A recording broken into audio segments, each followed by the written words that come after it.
Alrighty, good evening, everybody. Welcome to season 3, episode 4 of Craps Chat. The panel is slightly smaller tonight. We had a couple conflicts. Dylan, unfortunately, is unable to be here, and John is unable to be here as well. So you get to deal with Craig, Slam, Jen, and good old DJen himself. Craig, what are we coming out on tonight? Oh, shit. What are we coming out on? We're coming out on cocktail waitresses. Are they good or bad for Son of mojo at a the craps bitch, table? Craig. Because if it's a Wow. coffee run, I'm all for it. If it's in the evening, I don't even want them near the table. They hinder us. They make us throw sevens. That's my take. Slam, you disagree? Wow. I'm just appalled at the unmitigated gall of this man to even invoke the fucking cocktail waitress. Unbelievable. I'll drink to that. You know what I'm coming out? I'm going to keep it simple because apparently I rant. So I'm just going to throw out a shout to my man Kenny at Palace Station, the Dilly Dilly, the greatest craps dealer in Las Vegas. If you disagree, fight me. I'm sure somebody will fight you on that I hope one. to find out. We lost Jen for a sec. She's coming back, though, hopefully. All right. Well, I'm going to come out on that. All strategies are trash. Dude, you're Every trash. single strategy is trash. Oh, my God. Everything is trash. Everything you've seen is trash. It's all trash. Wow. They work. They don't work. Stop thinking that it's going to work every single time because it doesn't. All right, I promise you that. I got an email from somebody telling me that they saw some strategy. I'm not going to name which one, but they saw something and they thought it was the greatest thing in the world. I was like, all right, fine. Go ahead. Good luck. It didn't work. It worked on Crapsy. It worked when they were at their house. They went to the casino with real money. Shit, they got smacked. So, I bought a bona fide never lose strategy from Jimmy, and I'm a rich man, so that's all I gotta say. Oh, that's why you're taking us to from dinner. Jimmy. Jiminy Cricket? Is that who you got the strategy from? Gambling with Jimmy. You mean paper plates? What with is Jimmy? it? Is it the Voodoo Ninja, like my blender that I have downstairs in the kitchen, or what is it? Is it a 3-point blender, Chris? I put the magnets in the dice.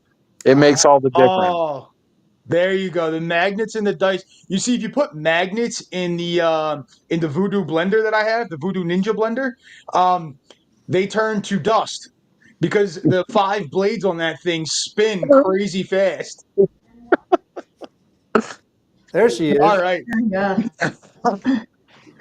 All right, Jen, what are we coming out on tonight? Well, I just finished my corporate partnership like taxes, and they sucked so much. If any of you are thinking about purchasing real estate, becoming like a real estate tycoon landlord, don't do it. It's so much work for like a pittance. So invest in the stock market instead. That's just better. Yeah, totally. Or play craps. I'm in the midst of craps, right? unloading my 9 properties, and now I'm down to like 5, but I'm still annoyed, so I need to unload 2 more. I'm playing my mini fiddle for you, Jen. Yeah, My mini Doing fiddle. something with my 2 properties. I was going to ask you. yeah. Craps table or Wall Street, it's all gambling. It's Jen, you should have saw me. I was killing it with the property real estate on Monopoly the other day. oh, nice. Well, if you guys need help with property taxes, don't ask me because I'm terrible. I hate it. Apparently, we're trying to gain viewers and not scare them off. Yeah. Oh well. That's right. You can't win them all. Oh, don't worry. We're going to scare some viewers. We're going to scare some viewers when we're talking about our topic for tonight. There was a couple chats, people wondering what we're talking about tonight. So, what are we talking about tonight? We're talking about bonus bets, ladies and gentlemen. We're talking fire bets. We're talking repeaters. We're talking ATS. We're talking all of the bonus bets that the math guys hate that the degenerates love. So, Craig, favorite bonus bet, what is it? and why? Favorite bonus bet? I'm gonna have to say it's the ATS because on some days you can always hit one side of it, and on very scarce days you might be able to hit it all. But I'll tell you this: if you're a if you're a dice setter, you're looking for repeaters. So when you hit the ATS, either you need to be good enough at dice setting to hit numbers you want to hit, or just ask the dice gods if today's your day, because more random people who are just chucking and sucking and fucking hit the ATS more than I've ever seen in my life. Uh, Slam, what's your favorite bonus bet and why? all right. So I know you're probably going to say that I'm selecting this one to be a fucking troll and to just be difficult. But up in Central City, I can't remember. I think it's Central City Casino actually has this table with some shit called Ride the Line. And Ride the Line, like it like gathers points every time you hit a come out seven, a come out yo, or you hit a point. And like as you rack up points on it, it does like you get extra shit towards the payout. It's crazy. It's kind of like a weird fire bet. That's where I'm at. There you go. Jen, what's your favorite? Yeah, it's gonna be the repeater all the way. But I feel like those start to be difficult to find a felt that has it. And I just heard a sad tale that Paris, one of my favorites, the Crapless repeater table, they refelted it and then took away the repeater. So I think all that's going to be left would be the one at Caesar's Palace, and I think Harrah's has it too. So I like the repeater. I didn't used to like the ATS, but Tenton tried to like convince me otherwise. But I am seeing that if I do play it reluctantly because he nags me and then he gives me grief, um, I strongly recommend like just laying. Like I think people are like, oh, don't lay. I think Ed says don't lay, but if you want to guarantee yourself at least a recoupment of the money, you can lay on a repeater and you can also lay on the ATS. I didn't realize what people were doing because they would stack huge amounts on the repeater when it was like one or two away, and I'm like, what are you guys doing? They're like, well, we're guaranteeing our repeater win. I'm like, oh, okay.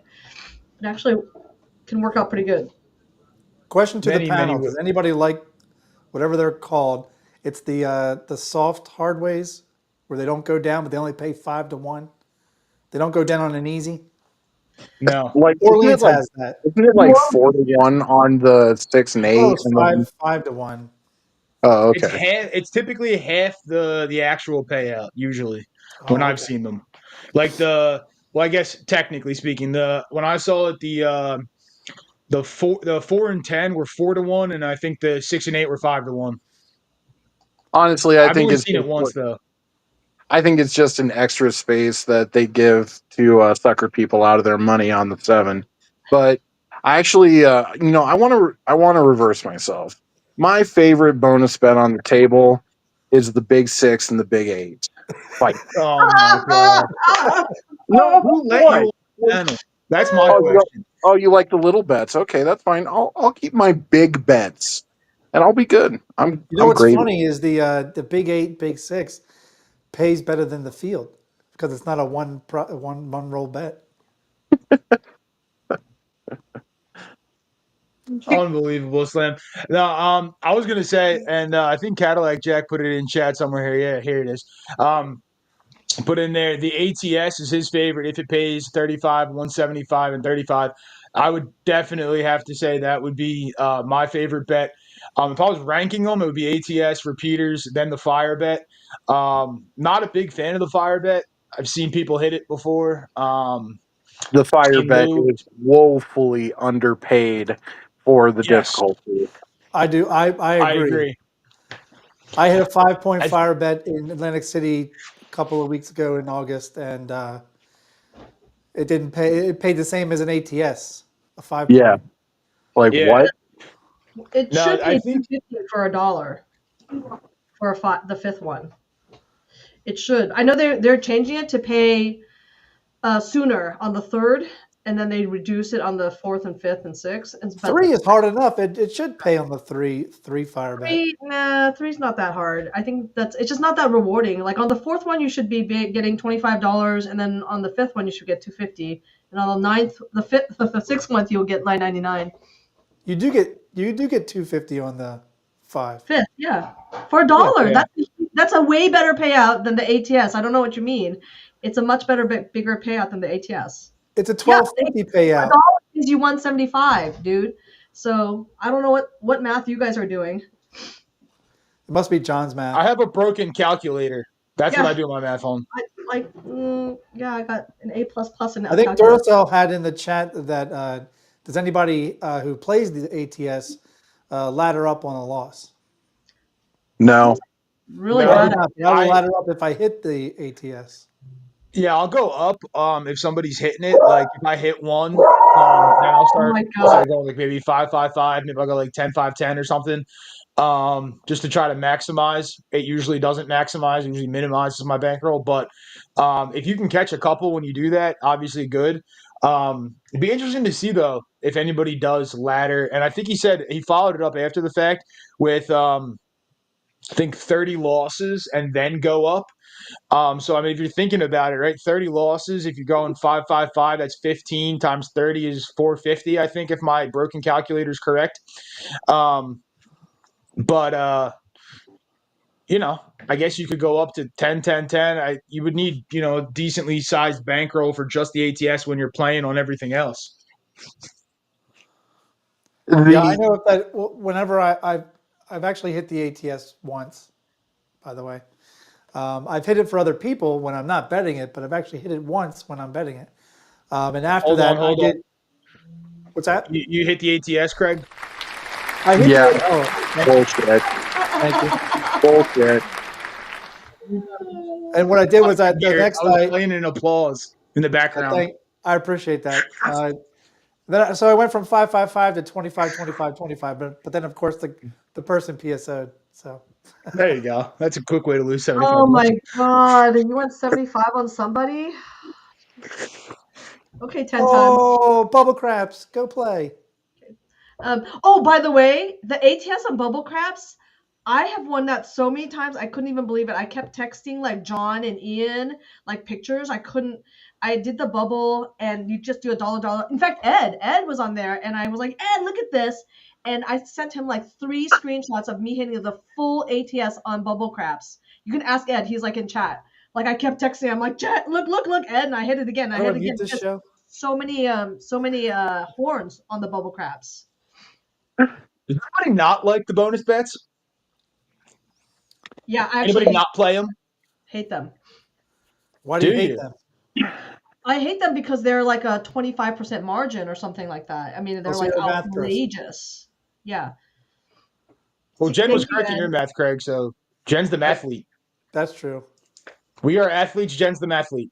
Mathlete. She's a taxlete. The taxlete. Yeah, I love it. No, it's funny. I used to never play them. I never played any of the bonus bets. Never played the ATS. Never played the fire bet. Repeaters. Never played any of it. And then I realized I was stupid, and now I play them a lot. My whole thing though with like the ATS and stuff, I feel like if you're gonna play it, you can play it on certain people, but like you started out saying, Craig, right? Sometimes those shaker bakers, I feel like they hit them more than anybody else. So you might as well keep playing it if you're gonna play it. I feel like you almost have to continue to play it. You got to play it on everybody almost. Now here's something I'll bring up that I can't stand is like my local. You can't play the ATS unless you're playing a line bet. Yep. You can't even play just the small and tall. You still have to have a $15 line bet. What the hell? I'm not playing the all.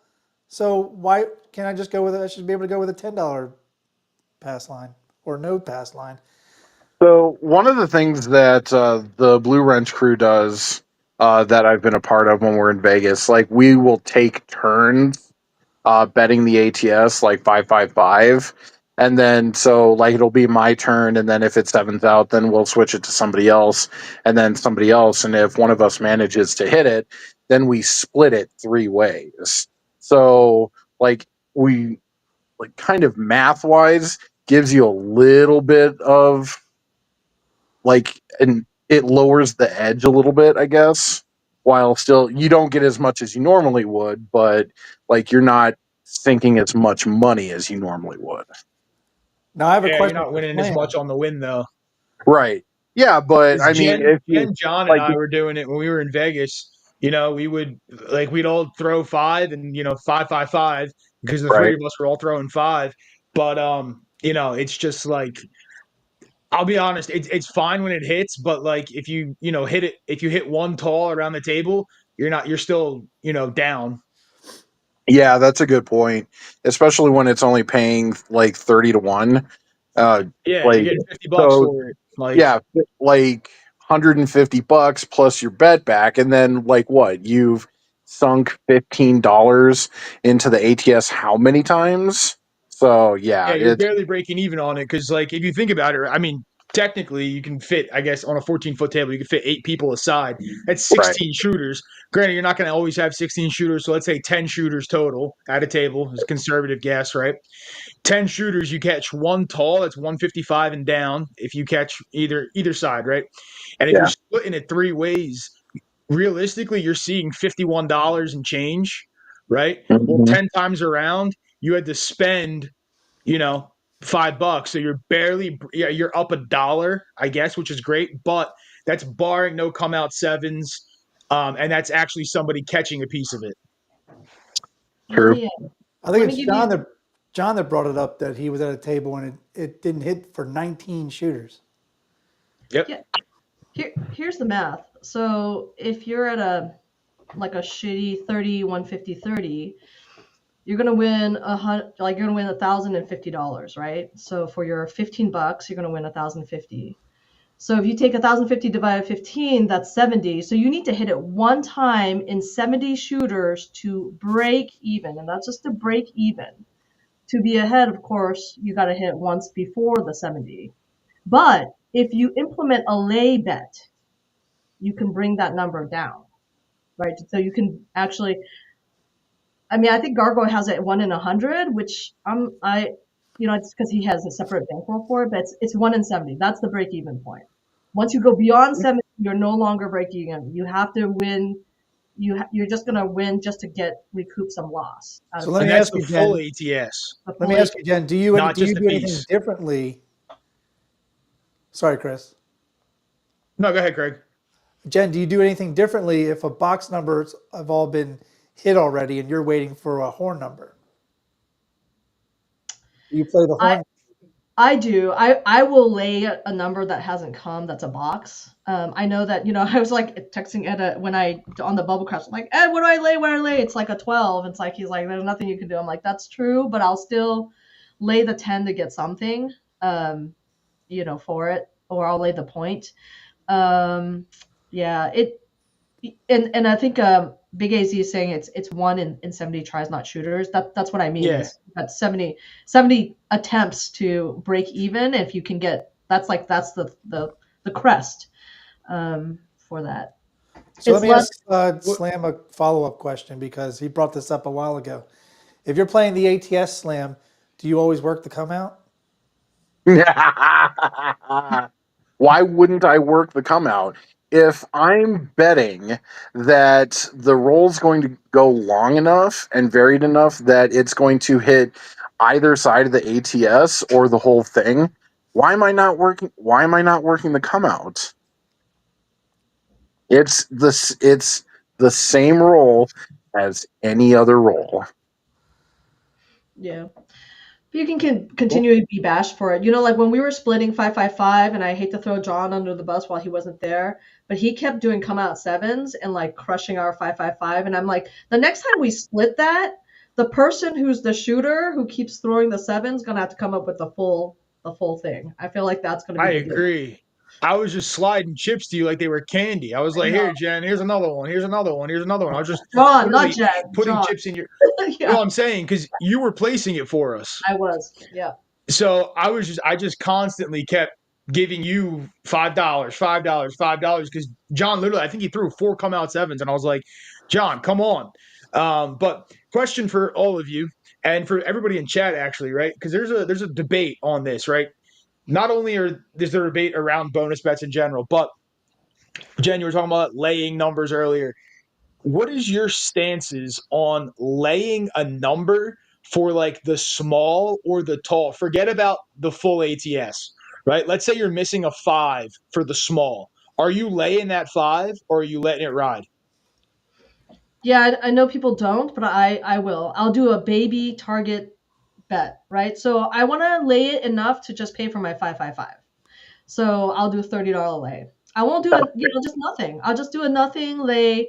It's just so like, look, I've got my ATS back, and if they pick it off, I'm super thrilled, right? I'll actually win the That makes 155 sense. down. Yeah. Okay, you laying a number for one side of it? Yeah, just to get my No, money if I back. only need one number and it's a box number, I'm gonna hopefully it's a hard way. It's what a number that's got a hard way, and I'll double up or triple on a hard way just to see if it'll hit. Uh, Hurricane Ida says that she doesn't bet on the bonus when Alfredo's shooting because you know that it's going to be a 7. Yeah. Yeah. I mean, here's my thing, right? Because I mean, I brought the question up, but like I always see people, right? Like, a lot of us go live, we do a lot of things. And like there's always people, saying like, if I'm let's say a 5 away from the small, somebody, oh, lay the 5. My mentality is like, why am I laying for just the one side? Like to me, it's kind of pointless, right? I got a $5 bet out there. If I throw a 7, oh well, in my opinion. I'm not laying the 5 for $30. I'm not laying it for 60. I'm not laying it for whatever. Because if I hit it, I win a little bit. I'd rather lay a number for the full ATS than lay it for a side. That's just me, though. I've never laid for one side, and I don't think I ever will. So here's a question then.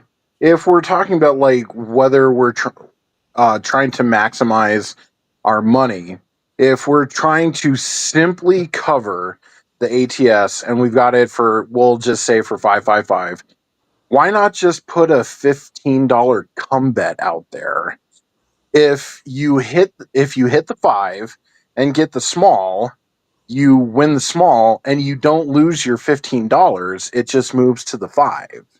And you can keep Yeah. doing this, and like you'll get that $15 back hopefully as you keep throwing more and more if you Yeah. don't hit either side. Slam, what happens if it doesn't come for like 7 more rolls or 8 more rolls? Now you have like 18 little like come bets. It's the lay stays there for a while until it's like do or die. It's binary. You either will hit the 5 That's or you fair. will 7 out. So you're not just gonna keep making come bets, which it's not awesome. I mean, I think that's a good proposition for like the come out.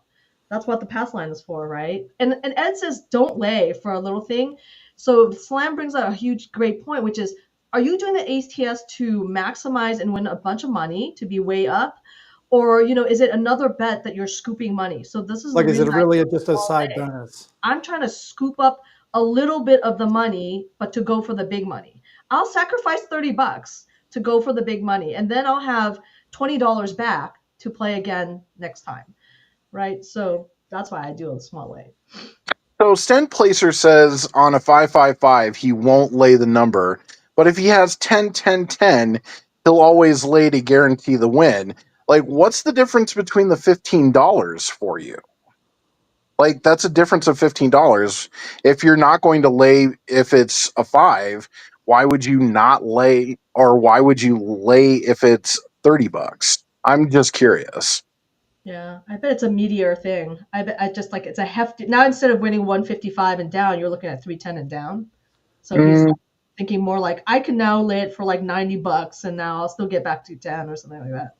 No, I think he's talking about laying for the full ATS, not for his side, because he said up above. yeah. I don't think he's laying for the side. I may have misconstrued that, but Dude, I mean, well, if you have, so you were just talking about a side, but if you've just got the 5 left to win it all, now you're looking at, 750 for the big win and then, 250, 300 on the side. It's worth a lay. oh yeah, I'm not saying that.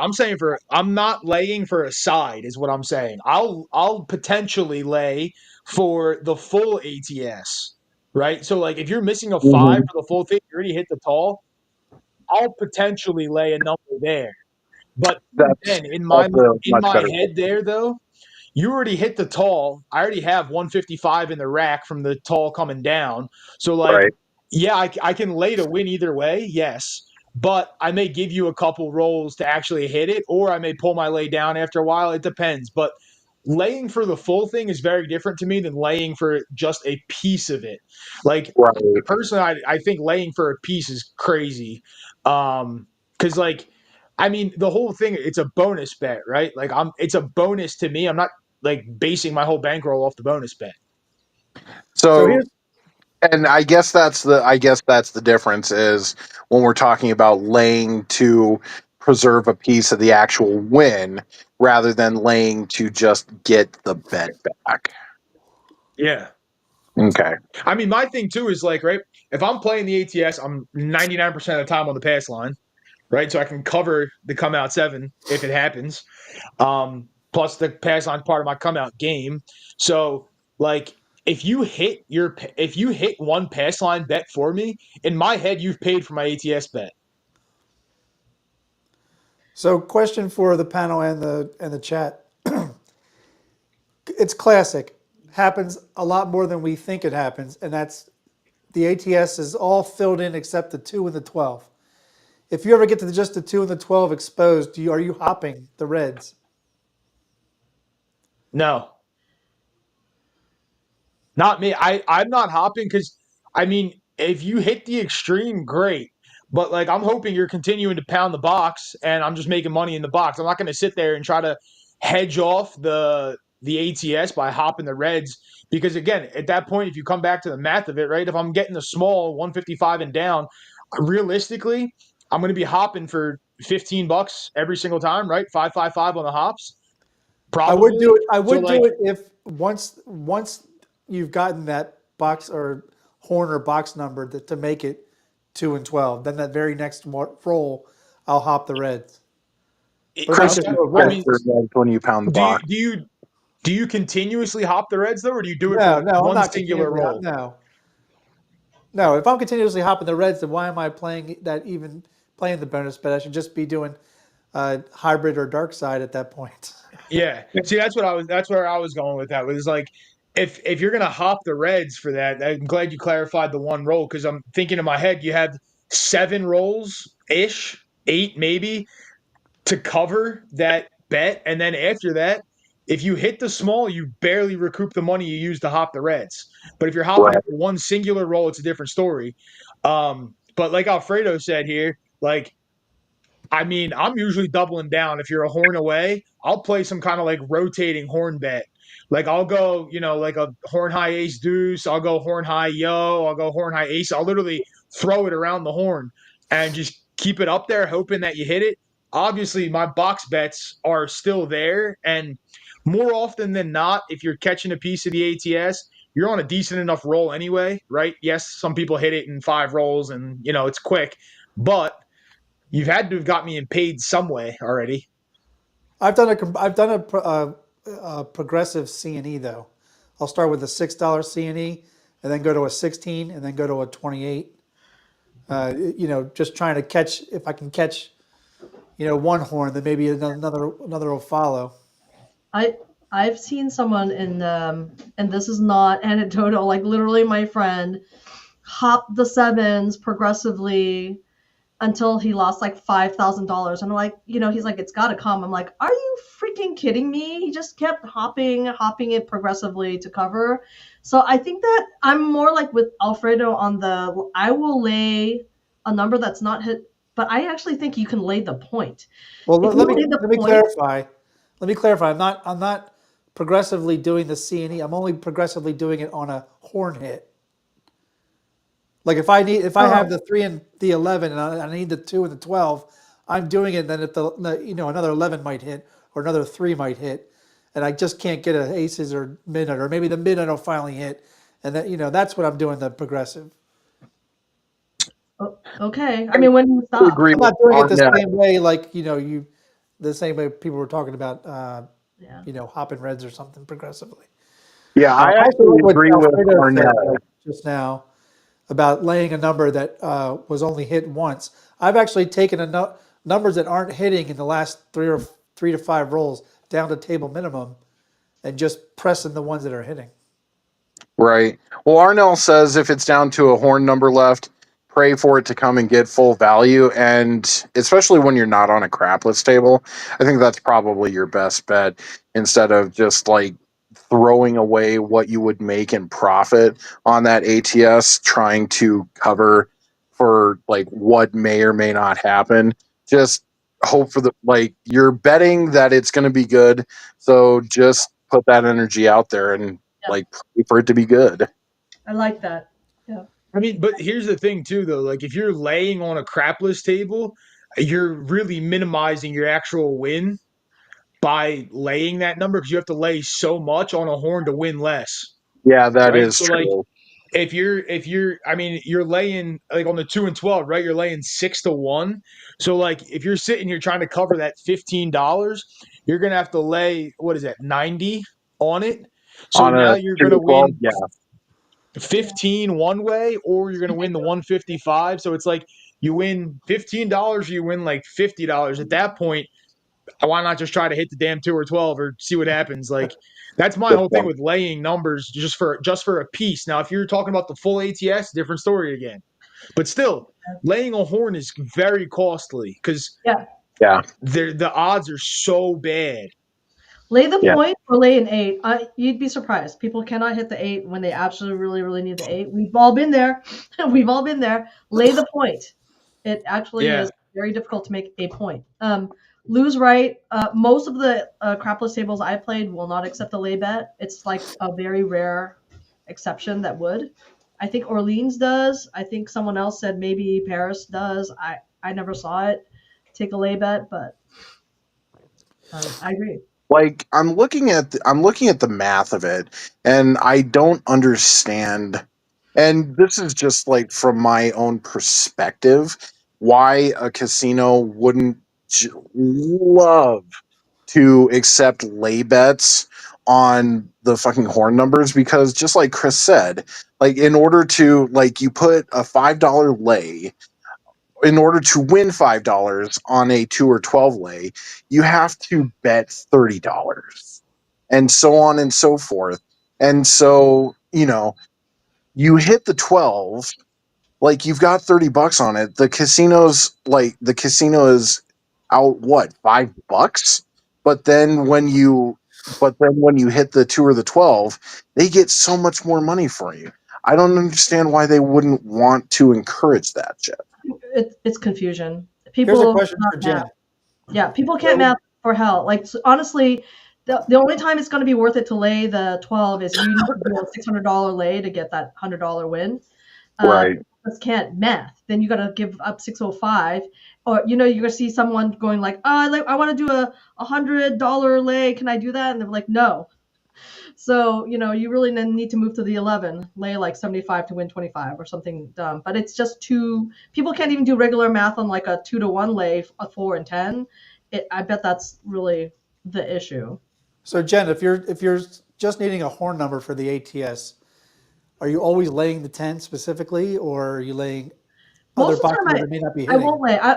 I'm with Arnell. Like just go with it, put that energy, just chant that 2 and 12 dance and sing.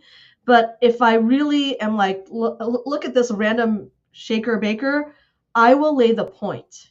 I will just lay the point. Like if it's the point 6, I'm laying $102 on that 6 and just call it good, right? Or $30 or whatever it is, or just don't lay. It's not even worth it. Just go for the big win. By that point, if you've got only a 2 and 12, they've hit a bunch of box numbers. Hopefully you bet well enough to actually made some money. Who brought that up? I think it was DGen. You should have Yeah. made some money. So it's That just was exactly my point. It's like if you're sitting there on a decent enough roll that you have, one, maybe two numbers left, like person, I'm not laying because you should have made me enough money already that I don't care about the 555 on the ATS, right? Like I should be having enough money in my rack. And now, granted, like I said, people can go snipe, snipe, snipe, snipe, and just bang out the small in 5 rolls or the tall in 5 rolls. All right, fine, well and good. Thanks if you did. But my whole thing is like, I'm not sitting there like trying to hedge both ways. I want you to keep going, keep hitting the box numbers, and that's what you're doing, right? Like when we were in Atlantic City last time, Lou was having a good roll, and he was two numbers from the small and two numbers from the tall, 20 something rolls in, right? So like then he hits I think he had the 3 and the 5 left. He hit the 5, right? And I'm like, all right, well, I can't lay the 3 anyway, but I wasn't going to from the start, and he needed a midnight for the tall. So I can't lay anything, but I'm sitting there and I'm like, well, your 20 something rolls in here. My 6 and 8 have black chips. My 9's at black chip level. Like, I've made plenty of money here that I could give less of a shit about the 555 on the ATS. Lou, don't change what you're doing. Keep hitting the damn 5s, the 6, 8s, and 9s. Keep hitting them because I'm going to keep pressing them and I'm going to keep collecting. Like, that's one thing that I feel like a lot of people forget with the bonus bets. They get so wrapped up in that payout of the bonus bets. Like, just keep pounding the box. Literally, just keep pounding it. Like, I don't need you to hit the ATS. Do I want you to? Sure. But if you're sitting there and you keep throwing an 8, and I press my 8, and you keep another 8, and I press my 8 again, and you hit another 8, I'm good with that. I don't need you to throw the midnight right away. Will it Well, come? you're preaching to Sure. what it is. It's a bonus bet. It's supposed to be Yeah. a side bet you don't think about. You're trying to hit box numbers. People Yeah, go and like for I think Alfredo said it here up top. It's coming up. He said don't change the set pound numbers. Exactly, right? If you want to if you're on a come out roll and you want to try to snipe it, fine. But my whole thing with that is why change what you're doing? If what you're doing is working for other things, why are we changing things, right? Now, if you want to try to snipe it and you have a set that works for something, sure, right? You guys all know, and Craig will tell you, he's played with me a million times. Jen, you've played with me. Like, on the come out, yeah, I'm looking for horns. My problem is my come out set that I'm looking for horns brings 7. So if I'm a horn away from the ATS, I have to sit there and think to myself, am I going to try for that horn knowing that set's going to bring me a 7 potentially and wipe everything out? Or am I going to switch to a different come out set that I don't throw as many 7s with? I may not throw many horns with it either, but I'm just going to keep going and do what I'm doing, not worry about that. Because again, to me, it's a bonus. I'm not sitting there trying to hit it. I would want to hit it and I want people to hit it, but I'm trying to make money in the box and potentially on the line. If you're hitting, a bunch of points and stuff, great. If you hit the ATS, thank you. I'm throwing you a tip if you hit it, right? But I don't need you to hit it. I want you to keep doing what you're doing. We played with a new guy who was in Atlantic City. He didn't even know he was hitting the tall, but he was pounding the 6 and the 8. My 6 and 8 were at 210 like that. I was up quick. And I was sitting there collecting, and he's sitting there and talking about, oh, I didn't even realize I was that close to the ATS. I'm sitting there like, I know where you are because I'm not the one shooting and I can see, the marks and stuff. But don't think about it. Just keep throwing the damn 6 and 8. Right. Don't change what you're doing. Keep doing. Go ahead, Jen. I have a comment about that. It's really like I blame us, the community, when you're like, oh my God, Kurt just hit the all. And it's like, that's the problem. Now we're all, not all of us, but, folks go for the glory because they want to be able to say, hey, hit the all. And it's like, that's why people go to snipe it and go for it. They don't think about how, oh my God, you just rolled 18 6s. That's like amazing. Yeah. 3 repeaters on the 6.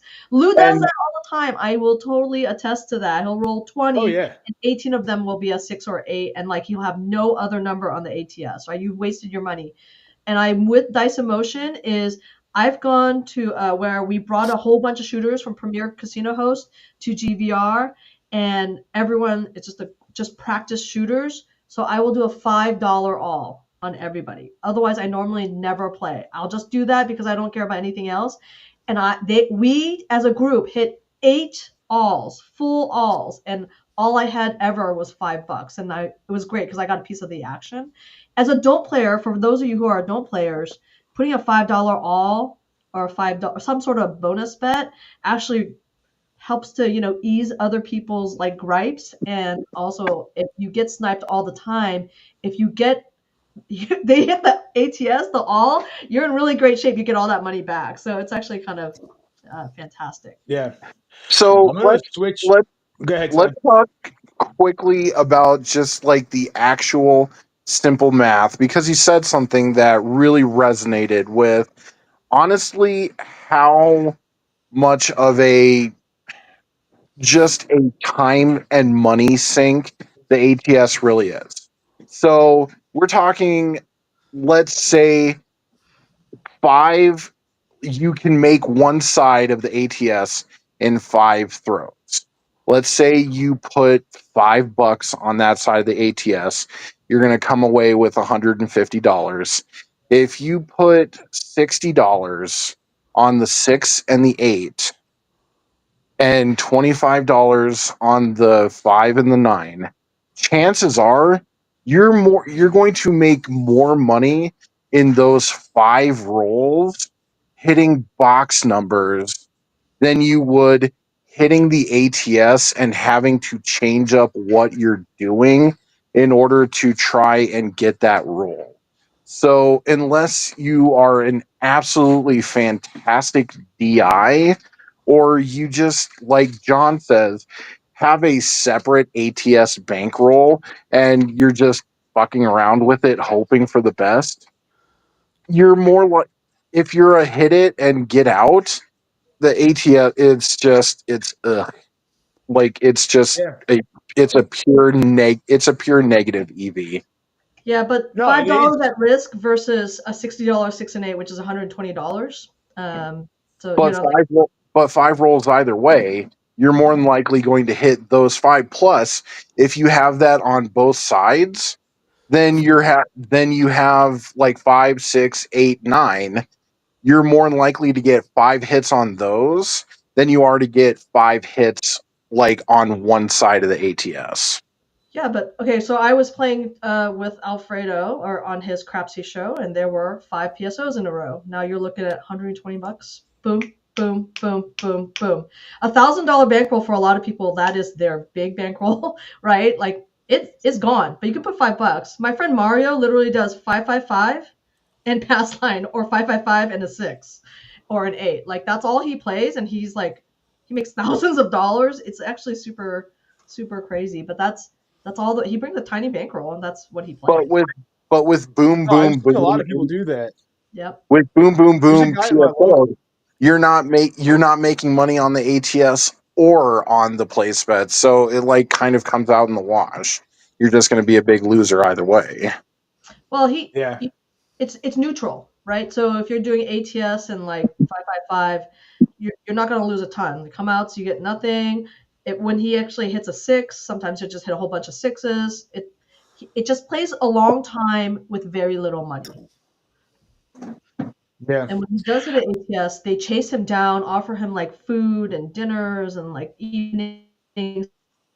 And I just like laugh because here I am bringing my $5,000 bankroll session, and he's got $600, and he gets a way better rooms than I do because he's got fistfuls of chips from always hitting the booms. He's just an ATS chaser, and that's a legit way to play. I just haven't studied the way he does it. I think we made a mistake. We really tried everyone to get 10 ton on here, but we should have tried to get Ed or Alfredo, someone who actually is religious about the ATS on everybody, no matter what. All they do is fluctuate how much ATS they bet, because we are all kind of like casual, flingy like ATS players. Well, I can guarantee this is not going to be the only time we talk about the ATS because it's a very, very highly debated topic. I'm going to switch off the ATS quickly, though, because Alfredo did put a question, and it's related to fire bets. Um, and he asked, if you hit the 4 point, will you change a set to hit the 5th point on with 2 specific numbers left? And to answer that 100%, the one 100%. thing that I do like about the fire bet, I'm not a huge fire bet fan, but the one thing I do like about it is the come out sevens don't hurt you, right? But 100%, I'm switching a set, trying to hit one of those numbers that I'm missing. If I don't hit it, okay, fine. But it's only on the come out that I'm doing that, and then I'll go back to whatever I was doing. But I personally think that if you're not doing that, something's wrong. Like you should be trying to set that 5th and 6th point if you can, because again, to me, the 4 point is worthless. 25 to 1. Yeah, it's a decent payout, but you had to work so hard to hit those 4 that you should really be trying to hit 5 and 6. So I'd be doing anything I could to hit 5 and 6, to make it better for me as a payout. And if you can hit, those numbers, you're doing really well. But 100%, I'm changing my set. Anybody else? I agree. The last time I was in AC, Lou, I think Anthony, K9 Comp, Larry, Airborne Aces were all there. I was shooting from stick right one, and I was shooting a 6.335, and I hit 4 points, but I needed the 4 and 10. Of course, it's just like the ATS. You needed 2 and 12. I needed the 4 and 10, so I changed the set to a 6.232, and I was able to hit the 4. And then I used the same set to hit the 4, and I hit the 5th fire bet. And everybody was all giddy because we had one more left, just the 10. But I should have kept to see what I could get out of the 6.232, because if I'm hitting 4s, it's very possible I would be hitting 10s. But I changed it to a 6.535, and it hit a point of it established a point of 9, and then I PSO'd. But I didn't Now, hit see, 5. my thing with that though is I'm not like, I'll change my set to hit that point, but more often than not, I'm going back to whatever set I was throwing that was working, that has gotten me that far already, and hoping that hits the point. I'm not necessarily going to sit there with a set trying to, hit that number and then keep that set to try to hit the number. Now, for, anybody who has thrown dice a lot and they know what they're doing with the dice, yes, there's obviously families of dice sets that you can switch between. So I may do something like that. But if I'm looking for a specific number on the come out, let's say, and I happen to hit it, I may not keep that exact set to try to get there. I may go back to what I was using to prolong the roll. Because again, box numbers are getting me paid. The bonus bets are a bonus. If I hit the bonus bet, woohoo, right? Great for me. But I want to keep hitting those box numbers because that's where, you're making money. A lot of people, you have those rolls, and somebody mentioned about the chip porn earlier, right? Oh, this person hit the ATS. Fantastic. This person called up for $3,000. Great. What'd you have on the ATS? 555? Okay, great.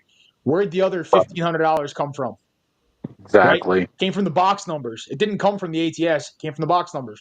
So if you're, doing well on a roll, why change what you're doing? Just keep doing what you're doing. Again, come out roll, 100%. I'm switching that set. Now, here's the thing.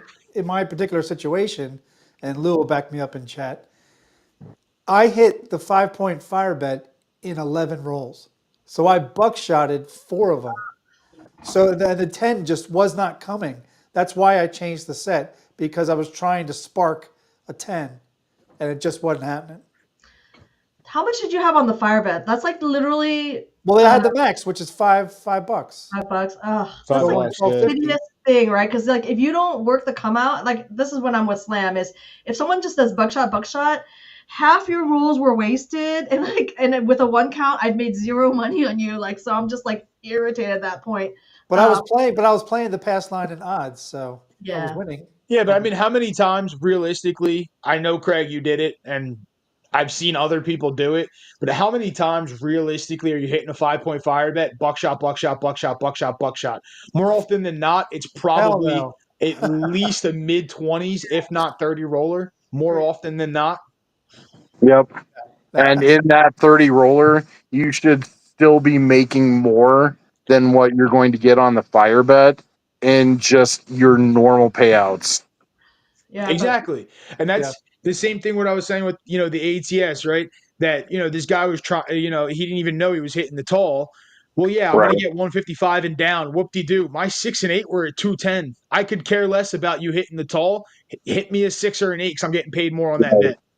Exactly. Here's the thing, and Lou made the point in the comment earlier. This is why, Jen, this is probably why the payouts are the way they are on the fire bet, because of the come out 7 does not affect your fire bet. So the casino is giving you that come out 7. So that's why the payouts are probably not as high as they should be. No, there's no. It's just all probability. So the fire bet is it's properly 1,000 to 1. That's about right. It's still a better bet edgewise than the ATS is with the come out 7. If you didn't have the 7, the payouts would need to be astronomical. They need to be 5,000 to 1, where you're going to definitely get 99. Yeah, but anyways, it's all about the same. It's all in the 20% range. So the 30, 150, 30 is garbage. That's like in the mid 20s range. So if you can get a 34, 175, 34, that's going to be a lot closer. Well, unless you're doing what 10 tons doing, which is playing it for 100, 100, 100. Yeah, and he doesn't know to lay. No, he doesn't do 100, 100, 100. He normally does it for quarters. It must be Gargoyle that does it for 100, 100, 100. Does he? I don't remember. Yeah, Gargoyle said that before. I was playing with Gargoyle. I don't remember seeing him doing it for hundreds. I believe he'll go quarter, quarter, quarter, and then if it gets hit, he'll then do 100, 100, 100. Yeah. Here's a question I wanted to ask you about the fire bet, right? Because we're talking about laying the ATS. Arnell brought it up, and I had it in my head, but since Arnell brought it up and put it up on the screen, are you laying for the fire bet on the 5th or 6th point? To me, 100%, I'm laying that number. 100%. Now, one of my favorite stories. I wish I do that. I did one not of my do that. favorite stories ever was when Lou threw his 5-point fire bet, right? There was lays out there on the 5th point that was already set, and then he did hit the 5th point. So he was a 9. He was missing the 9 on the come out roll, right? He hits the 9 as the point. Clay's right next to me, and he literally, as soon as the stick calls the 9, right? I think it was like a 6-3.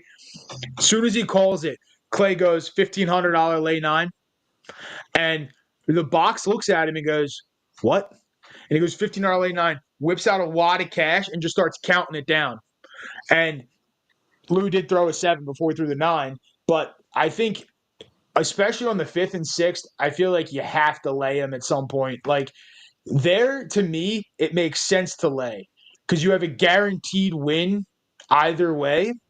And there's even times where if you are on the 5th or if you're on the 6th point especially, I am laying that number and I'm turning my bets off and I'm just going to sit there and relax. Now, do I cost myself money? Probably by, not keeping my box on, but I'm literally only worried about what the point is and if there's a 7 coming. That's literally all I'm worried about at that point. I'll lock everything else up and just, keep it that way. But I feel like you have to lay on a 5 or a 6-point fire bet, especially a 6-point. The question that comes into play, which is what Alfredo just put in here, you have to have the money available to do it. Yeah. That's the thing. So? Yeah, no, kidding. Well, because you're looking at, for a 5th fire, but you're looking at for $5, $1,250. It's okay. I mean, something you want to lay a little bit, maybe 300, 600, depending on what you want to guarantee. But on the 6th one, it makes sense. It's $5,000, right? You're going to want to lay for $5,000. Guarantee yourself at least $1,000, if not 1,500 or something like that. So yeah, you do have to factor in taxes, like Alfredo's saying, though. You do have to no factor taxes. in taxes. There's on the no 6th taxes. point. No, you need. Yes, that's why they pay you $9.99. No. The tax rule is if $1 can win you 1,000, that's why they pay it at $9.99. It's 1,000 and down, so it's really $9.99 plus 1. They pay $9.99. Harrison, Atlantic City, Jen, I'm telling you, they had the tax paperwork coming out. They are when wrong. Lou set the 6 I am point. a tax lawyer. They are wrong. The rule is if $1 can win you 1,000, so they have to pay you 1,001. So it has to be 1,001 and down. That's why if it's 1,000 and down, it's really $9.99 plus your own dollar. 1 to win $9.99 does not trigger a tax. Harris is wrong. So something's going on with their math there. Even if they give you a 1099, you do not need to declare it. I promise you. That is the tax rule. I will send you the tax code.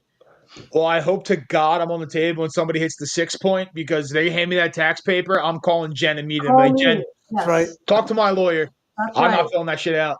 I will send. Yes, we will demand that they do a 1099-C, which is a corrected 1099. It's improper unless they're paying you the full 1,000 for your dollar. I don't know. Do they? No, I mean here's what I'm saying.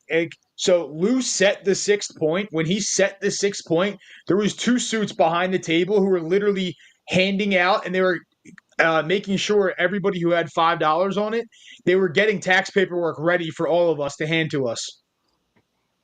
So it has to be. Yeah, they're just doing it wrong because like gamblers aren't always like good tax people. Alfredo says 350 to 1. Believe me, the tax code is if $1 can win you 1,000, it will trigger the tax reporting. You have to report it anyways. It just shouldn't trigger a 1099. So you win, you're supposed to report it, Scouts honor, Boy Scouts honor, whether you do or don't, but it's not supposed to trigger a 1099. That's the rule. Okay, good to know. Side note, Alfredo had put it in the chat that the big difference between the fire bet and the ATS, you have to hit the numbers twice on the fire bet. You only have to hit them once on the ATS. Yeah, but you get all the 7s you want on the come out, so it's great. So you can mess with on the come out. You can mess with it all you want until you actually get the number to set. Yeah, I mean, I think again, I treat them all as bonus bets entirely. Like if you hit them, great. If not, whatever. Obviously, I'm trying to make money in the box. But it's definitely a cool feeling if you're the one throwing it, and then also sight to see for everybody at the table if you're playing with friends and stuff. That you hit it, but I think personally the fire bet's way harder to hit than the ATS. Like I know when again we were in Atlantic City last time, we were playing on the fire bet table because the ATS table wasn't open. Well, all the way around the table 3 times, there was like 4 pieces of the ATS caught and maybe 1 full ATS. I wasn't keeping exact track. I know 4 pieces were caught with potentially a full ATS. Not a single person even set the 4th point for a fire bet 3 times around the table. I know what you're talking about because we'll all say it to each other. There goes the tall. There goes the small. Oh, just hit the ATS. And we're at a fire bet table. Yeah, that's the thing. Like, and I know some casinos have both, right? You can play both. That's great. But yeah, the hitting that 5th and 6th point, even the 4 points, it's not easy. It's hard. I think it's easier, especially for like most people. Like you say, you see a lot of Randys hitting the ATS. You don't see many Randys hitting the damn fire bet. Very rarely have I seen Randys hit the fire bet. I've seen them catch the ATS, and I've seen them catch pieces all the time. But when I'm sitting there, very rarely do I ever see they may set the 4th point, but they don't hit the 4th point. Right. The 4th point is actually not that hard. If you can see by the odds and the payout what's harder. So obviously the 5th point to pay $250 for $1, it's harder than hitting the full ATS, which pays you $175. To 1 or $150 to 1. So it's almost twice as hard, 40% harder to hit the 5th point. So you make an excellent point. Once in your lifetime, maybe you'll hit the 6-point fire bet. Well, so that shows you the 6 points 5 times harder than the ATS. Even more than 5 times harder than the ATS. That's right. Do you agree with Arnell that the 6th fire bet is the hardest bet to hit? Of course. 100%. Of course. That's why it's 1,000 to 1. Because of what you said, Craig, you have to hit everything twice. Yeah. And you have to hit individual numbers, right? It's not just hitting 6 points. You have to hit 6 individual points. Right. Even though you probably end up hitting 12 points total because you hit multiple times, the 8 multiple times. Yeah. It's funny story. Everyone wants to know how stupid DJen is. The first time I ever played the fire bet, I didn't realize it was individual points. And I was playing with Clay, actually, at Resorts. And I couldn't stay off the damn 6 and 8. I hit the 6 and 8 point each 3 times, and I hit the 8 a 4th time. And I set the 5, and I set the 9 also. So I hit the 4-point fire bet, but I thought I hit more than the 6 point. And I was asking Clay, I was like, what do they pay for a 10 point? And he goes, what do you mean? I was like, I'm on like my 10th point. This is when DJen was really young and new. If there was a crapless 10-point fire bet, it should pay 100,000 to 1. So let's go for that. Could you imagine? Yeah. Fire bet on a crapless table? Oh, yeah. I'll put that $1 on that. includes, more than just 6 points. Yeah. Yeah. I think if Ed's have on fire bets on Ed's on Crapless? a fire bet table and he needs one for the 6th point, he's going to hop it too. They do not have a fire bet on crapless because too many 4 extra opportunities. Yeah. True. I forget. I wasn't even thinking about that. That's I'm glad you like that one, Cadillac Jack. What do they pay for the 10 point? I'm not even kidding. I actually said this in the casino. It made everybody laugh. At me. But BAC, which is harder? The 6.5, the lucky shooter, 1,000 to 1. I think the 6.5 personally. I hate that lucky shooter, man. I never do it, but I know so many people actually won it just by happenstance. But it's so hard because you can never repeat a number and you can't hit any of the horns to keep that lucky shooter. It's too frustrating. I've seen Randy's hit the lucky shooter more than actual controlled shooters. No. Oh, no, the lucky shooter I've only seen on bubble craps. Yeah, I've only seen it on bubble. They have it on stadium craps too. Oh, yeah, okay. I've seen it on roll to win too. I thought DJ was making up another 10-point fire bet. I'm making it up. 10-point fire bet, baby. Give me that. Where's the 10-point fire bet? The DJ's casino has a 10-point fire bet. Look, we know the casinos are going to make it harder at some point where the 6-point fire bet you can only shoot from the end. God, Jesus.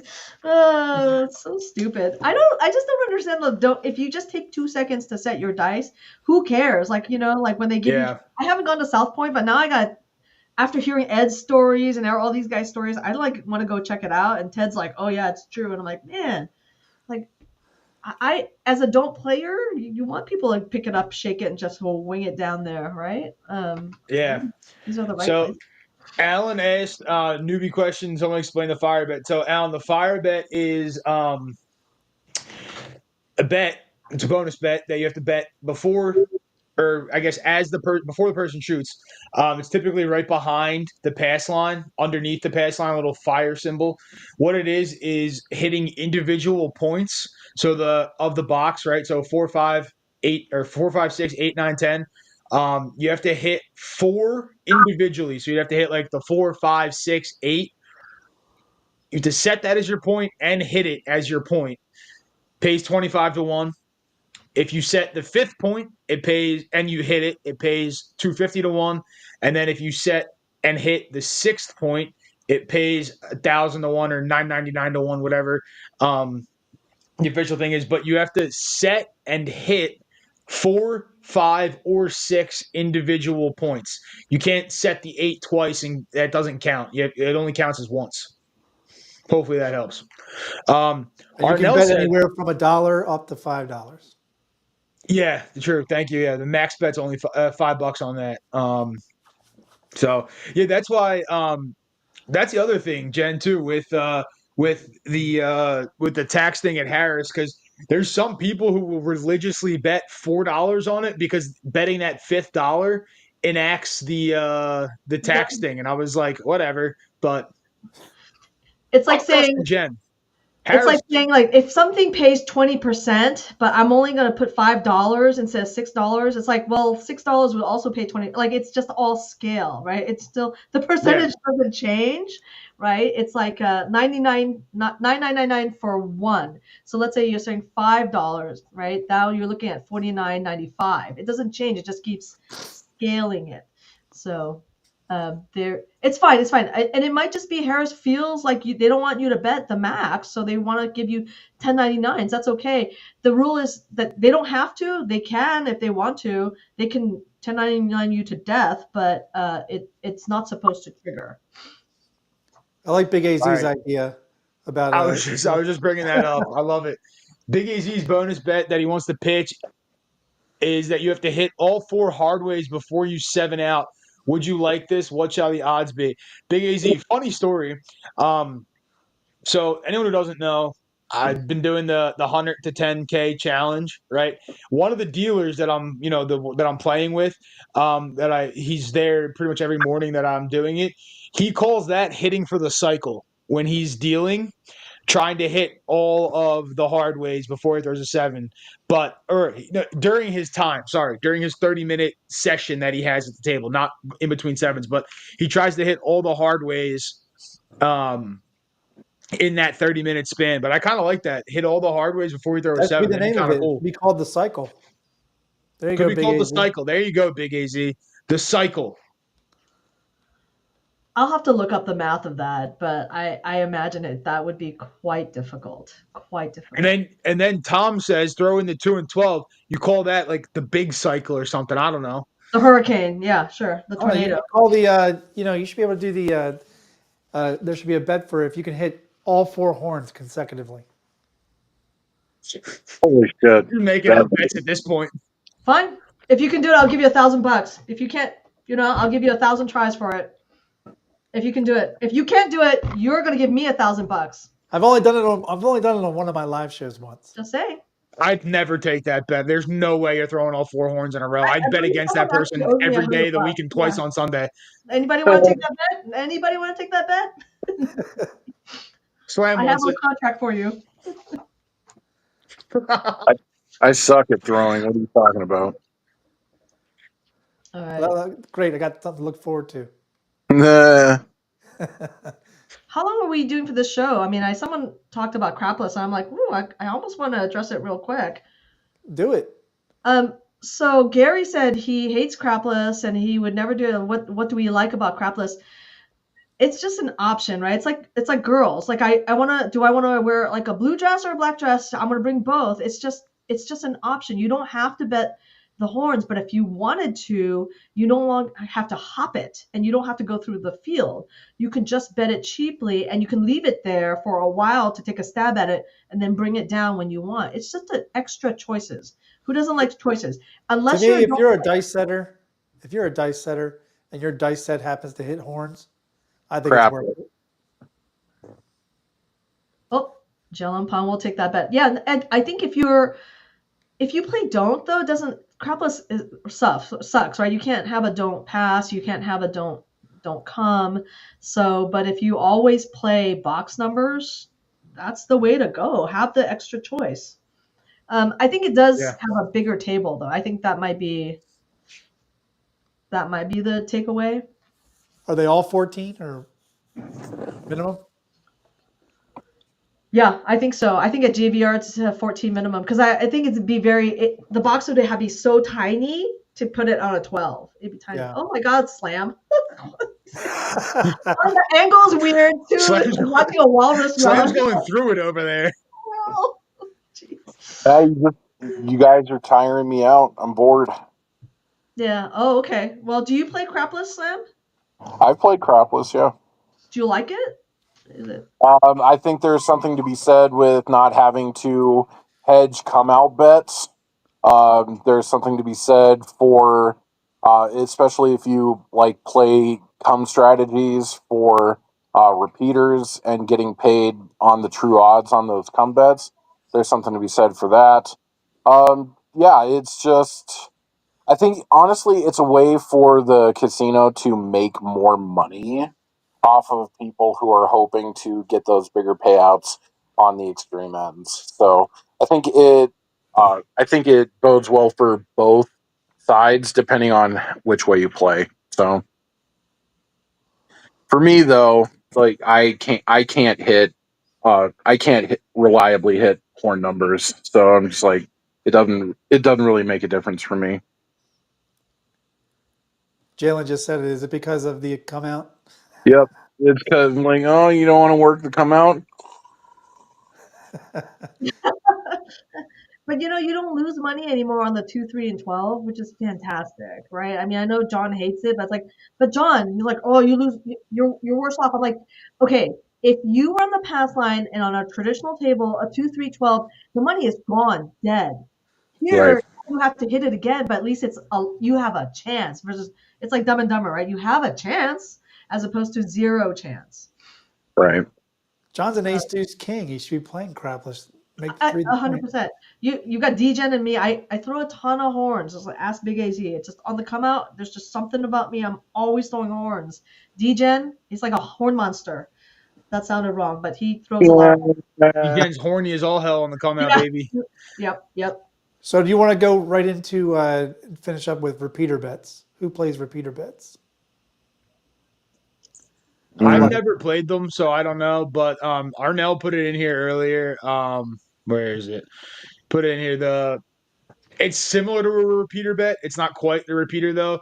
At not one of my locals, but one of the casinos close by, Rivers, they have this bonus bet where you have to hit the combinations of the numbers instead of repeater bets. It's similar to a repeater bet though, but for the 5, you have to hit the 3-2 and the 4-1. The 6, you got to hit all 3 combos. So I've seen that.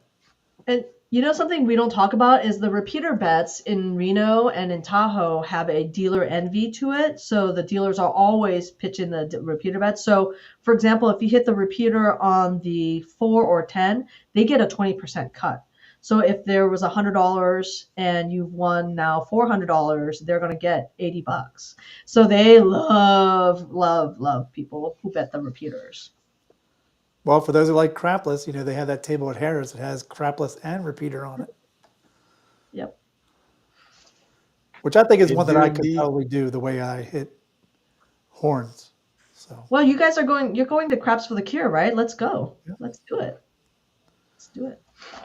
I've heard they have always a $25 table.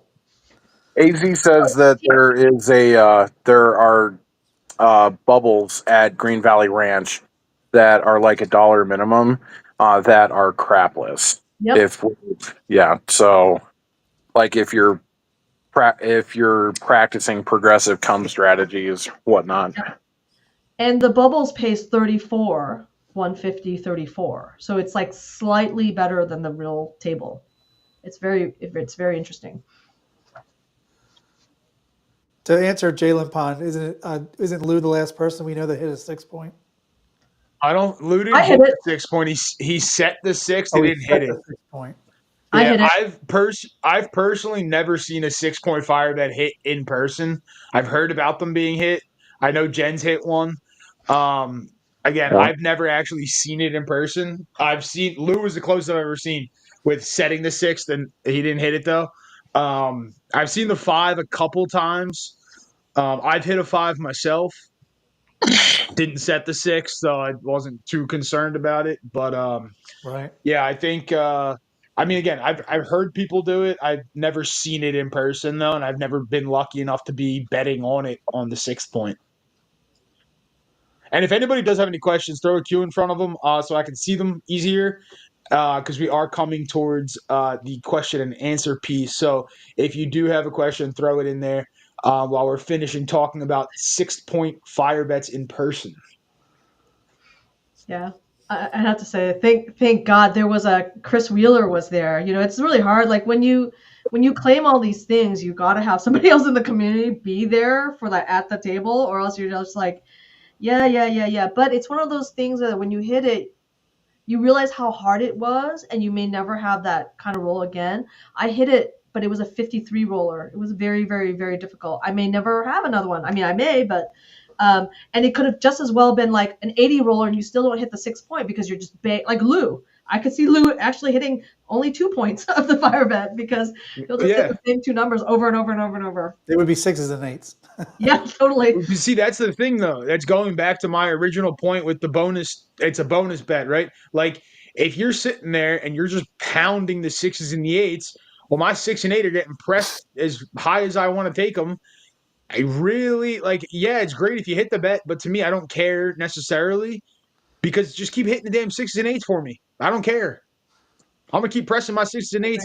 And, again, like I said, color up for $3,000. Well, half of it was made from the box, and the other half was made for, the actual bonus bet, which is all nice, well, and good. Don't get me wrong, but the bonus bet isn't everything you want. So, I don't see really. Before we wrap it up, Tenton always tries to convince me because I never play it, and I agree with what you said, DGen, which is if you're going to be someone who plays it, you should just play it all the time or don't play it. You have to. that's when you miss it, when you don't play it and you're like kind of wishy-washy. You're like, the worst of all worlds is to just mess around and sometimes play it, sometimes don't.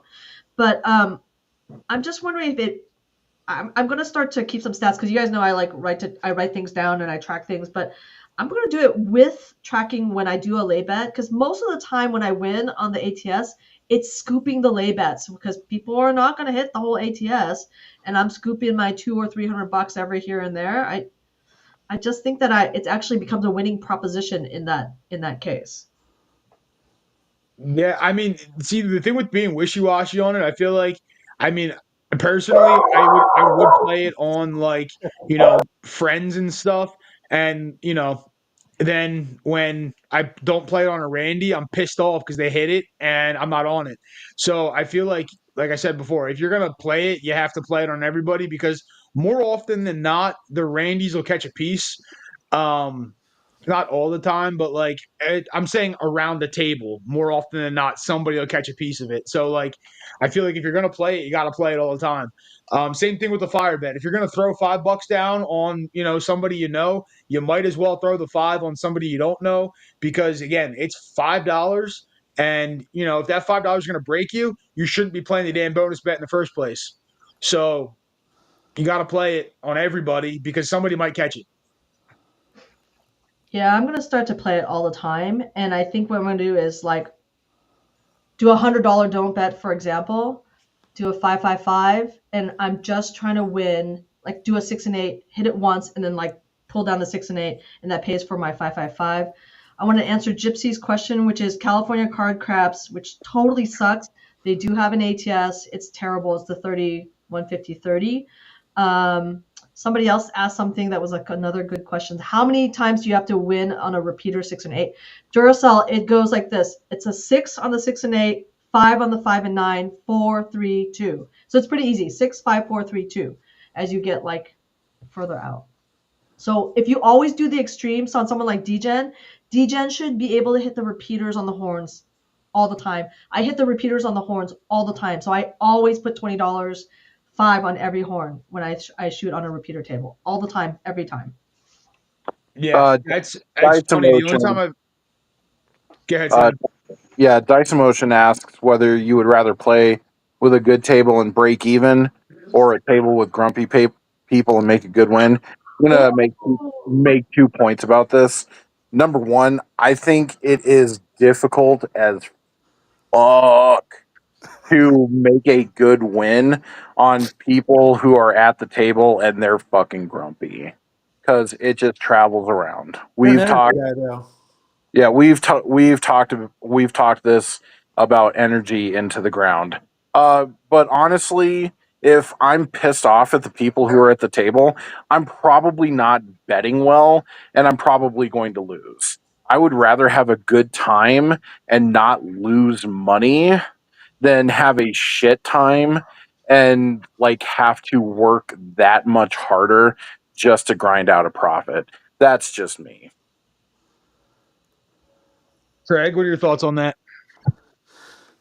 Well, I like a good win. I don't care who's upset at the table or not. If I'm coming out with a good win, Yeah, um, but that's because you're the one that's pissing off everyone at the table, Greg. yeah, it could be. But if well, you'd have two chances at this. One, Craig, if why are you're you with a bunch of stammering? random Because people you you know it's don't true. know, I'd rather have grumpy people and come out with a good win. If I'm in Craps for the Cure and hanging out with you all, I'm happy breaking even, but having a fantastic time. Yeah, Yeah. I feel like when you guys come to Craps to the Cure, I don't win money because everyone's so excited and everyone wants to shoot and it never gets back to you and nobody can get a good rhythm going. So that's a have a good time but lose a bunch of money kind of situation. Hey, go Or play just sports bet, Shen. yeah. Well, I think Um, Ed said it best. If you're with a bunch of people you know, you need to tiptoe into the hand. yeah, please do. Yeah. What's a Well, the other good thing win too is though? you almost have to play different. Like, not necessarily play different, but you have to play. You do have to play different. Like, I play differently when I'm like, if I was a Crash for the Cure, I play different than I play like normally. I don't play the same way because again, you're there, everybody's shooting. It's more social. People are talking to you. You're not paying attention as much. Like 9 times out of 10, when I was playing Crash I literally had a 6 and 8 bet, and I was just sitting there and like I'd be half the time my back's turned to the table. I'm not even paying attention to what's going on. Should I be at the table playing? Probably not at that point because I'm not paying attention. But people wanted to play, so I was playing. Yeah. I'll take a good time. A good time and break Yeah. even. You get comps, I guess. Don't hate me if I'm just putting $100 don't pass, but I think I'll just do it $100 don't pass and no other bets. I have noticed that actually is a kind of super winning strategy if you have a bankroll and then you're still in the game. You could talk, and I mean, DJen is chirping like a bird. John is just talking in your ear nonstop. There's no way that you know how to press up your bets at that point because they're just like beep beep beep beep beep beep beep beep. Jen doesn't press anyway. She says same bet the entire fucking roll. Stop it. Whatever. Stop But Chris it, Jen. Chris does the hard way parlay. He just needs to go with his gut next time. I do. You're right. No, I'm sitting there watching Jen play. Jen's sitting there just on her own roll, just hammering the 6s and 8s. What is she doing? Same bet, please. Same bet, please. Same bet. Same bet. I'm sitting there like, oh my god, Jen, press the damn number. Yeah, not anymore. That's the point where I'm like, here, dealer, press it for the shooter. Oh, wait a second. Was this the same DGen where like Adam hit 5 fields in a row and DGen would not press the field and I had to put $25 in the field for DGen? Was this the same guy? I don't know. I don't recall that guy. Yeah. All right, Jen, come on. You're the same person that'll hit the 6-8 and then turn them off. It's true. But not anymore. Coach Bo is like got me on a rhythm where it's like all the numbers are independent. So this is his best tip, right? It's the number hits full collect, then the next one full press. So I'm trying to do like an alternating rhythm where I can get that 8 or 6 up to 150 pretty quickly at that full press because you're going 30, then 60, then collect, then it's to 120. It gets there quick. Do any of you power press on a regular? I really usually not, unless you consider, dropping $3 to go from 18 to 42 on a 6 or an 8. But I don't really consider that. I think it is a power press, but I don't really consider it a power press because it's $3. It is a power press. No, I know, but to me, in my mind, it's like a full press because it's $3. Yeah. I like doing it on the 5 and 9 though. 25 right to 75. Really? Yeah. That's a better bet for the 4s and 10s. You can park there all day. I will power press on the 4 and 10 when I flip. I kind of like. I'll go 35 to 100, collect, and then next hit I go to 350. I like a 10-ton and Ed's thing about never taking the 4 or 10 down. You can hit it and then press and then just take back, but never taking it down. It's always going up.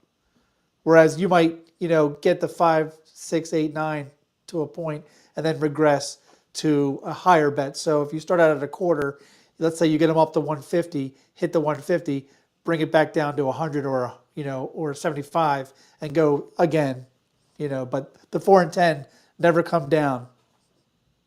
Yeah, I'll do that sometimes on numbers. Like I'll press, like I'll full press, and then next hit I'll collect at that full press, drop it down, and then after that it's to the moon. Yeah, I need to go look at that at some point. What? Yeah. What? Is that you, Slam? Yeah. A woman. Yes. All right. I don't see too many more questions coming in. So there's a question. I wanted to answer Duracell's question. He asked if I work every come out roll or if it's just the initial come out. Honestly, my whole philosophy about working the come out and that it's the same as every other roll is just that it's the same as every other roll. I'm still qualifying who I want to work on the come out for, the same as I would qualify who I'm like betting on in general. If it's someone that I'm going to bet on in general, yeah, I'll work the come out. If it's Alfredo, no, because I know that he aims for those things. So it's, again, just making sure you know who you're shooting at or who you're betting on. And that's why the come out roll shouldn't be any different than any other one that you're doing. That being said, I do have to go eat dinner. So it was a pleasure speaking with you all, and we'll look forward to seeing you on the next episode of Craps Chat. Later, Slam. Fantastic. Thank you, Slam. Craig, Take it any easy, final everyone. thoughts, final words from you? Final words. Play the bonus. Play the bonus. There you go. Jen, final thoughts, final words. I can foresee a future where I play with Slam and he's going to go completely bankrupt working the come out. So I would pay good money to see this, Mister. In theory, should not be any different, but the truth is it is different. The 7 has to come out at some time if you want to prolong a roll. So I don't know. I've been there where Alfredo will just destroy you, destroy Tony Leo on that Craps for the Cure show. Like $5,000 evaporated. So, yeesh, it's just not worth it. You know what we should do? I think we should do a whole thing on working the come out. We'll just have Alfredo shoot the come out and then followed up by me, and him and I will just switch off. Forget any rolls past the come out. We're just doing come out rolls. We'll make you go broke real quick because I know he can throw them, and I sure as shit can throw them. So if you're close to hitting the ATS, are you not turning your bets on? Yeah. Oh yeah. I turn off the my bets all the time. I'm the wrong person to ask. I'm turning off my bets to hit the ATS for sure. All right. Alan, to answer your question, yes, Jen and Craig are going to be there. I don't think Slam will be there. I know I will not be there. So, to answer your question there. All right. Everybody at home, appreciate you guys watching. Apologies that I was slightly distracted because I was producing and hosting at the same time because we don't have John this week. So, John will be back for the next show. Hopefully, Dylan will be there as well, and he can join us. He had some other commitments today, but hopefully, you guys enjoyed the ATS and the mini Crapless talk. I'm sure we will be discussing those two topics in the future as well, because they are very, very hotly debated topics. Again, if you guys have topics you want to talk about or you have guests you want on the show, please do feel free to put them in the Craps Chat channel on the CGTV, or you can message me personally on Discord, or you can shoot me an email, whatever you want to do. But appreciate everybody who was here. Jen, Craig, Slam, appreciate you guys as always. Guys, until next time, we will see you. Have a great night. Have great long rolls at the casino. And Peace. Peace. This is why you own real estate, guys, so you can make $50,000 and then claim a minus $1,900 loss. But it's still a pain in the ass. My. Bye, everybody. And even though there's no animal, everybody hit the like. Yeah, I don't have the animal meme. I wish I did. I tried to get it from John, but he didn't. I couldn't get it. So it is what it is. Love you all. Have a good night. Peace. Go Niners.